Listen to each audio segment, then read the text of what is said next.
This is your 28storms.com tropical weather update for Tuesday, November 22nd. Earlier this morning, Hurricane Kenneth became the latest forming major hurricane in the eastern Pacific since the satellite era began, so this is quite a unique and remarkable tropical cyclone.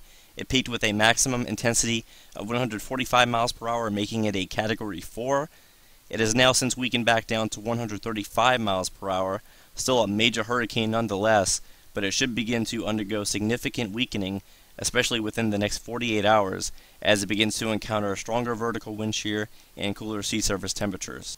The following animation begins with Hurricane Kenneth near maximum intensity, and you can see that it had a well-defined eye with a perfect symmetric central dense overcast and surrounding eye wall.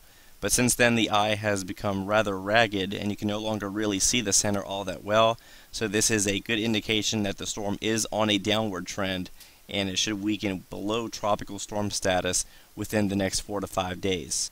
Meanwhile, in the Atlantic Basin, we thought that this subtropical area of low pressure located in the central Atlantic had a good chance of becoming a subtropical storm, but over the last 12 to 18 hours it has already become absorbed by a much larger non-tropical trough. So much of the Atlantic, Caribbean, and Gulf of Mexico is quiet.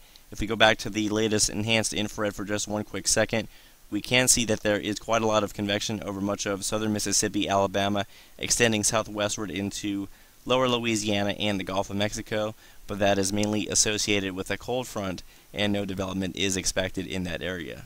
The latest run of the 18Z GFS has Hurricane Kenneth steadily moving toward the west-northwest while weakening, while there are no signs of any additional development in the eastern Pacific or Atlantic Basin throughout the next 7 days. The same can be said if we observe the latest 12Z run of the Canadian CMC model. By day 6, we really don't see much in the way of any tropical action. In fact, it just looks like we have another mid-latitude system passing over the east coast of the United States. The 12Z run of the ECMWF also does not show any tropical action in the Atlantic or eastern Pacific once Hurricane Kenneth moves out of the picture.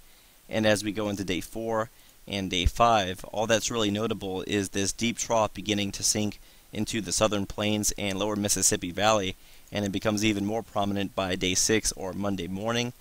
And the temperatures aloft are going to be so cold that there will be an outside chance of some very light snowfall across portions of the central and southeast part of the country, probably not any further south than, say, northern Mississippi or northern Alabama. And even there, the verdict is still out on whether or not that's actually going to happen, especially considering that this is a 5 to 7 day forecast, but that will be something to keep an eye on. But again, the tropics are looking fairly quiet, and we very well could be done with all of the major tropical action this season. So that wraps up what is occurring in the tropics on this Tuesday evening. Stay tuned to 28storms.com for another tropical video update by tomorrow afternoon.